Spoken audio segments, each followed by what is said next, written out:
নেপাল এয়ারপোর্টে tourist visa যদি আপনি করতে চান তাহলে এয়ারপোর্টে নামার পরে এই যে মেশিনগুলো আছে এই মেশিনগুলোতে আপনার তথ্য পূরণ করবেন। প্রথমবার যারা নেপাল আসবেন তাদের ভিসা ফ্রি।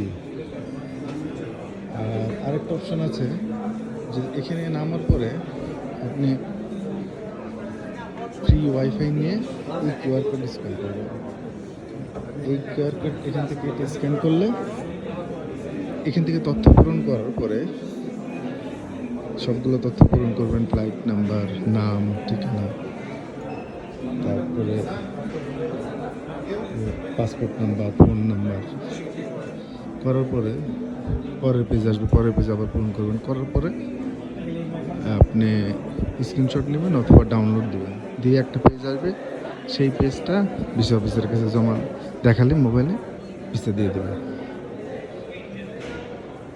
এই মেশিনগুলো আপনার ফ্লাইট নামার পরে অনেক ভিড় হয়, তো ভিড় হলে আপনি এই ফ্রি ওয়াইফাই থেকে ফ্রি ওয়াইফাই নিয়ে আপনি এখান থেকে কিউআর কোড স্ক্যান করে কাজ করবেন।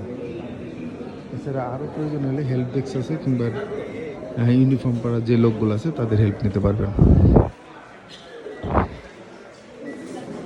আর তথ্যগুলো কি সেগুলা একটু দেখাই।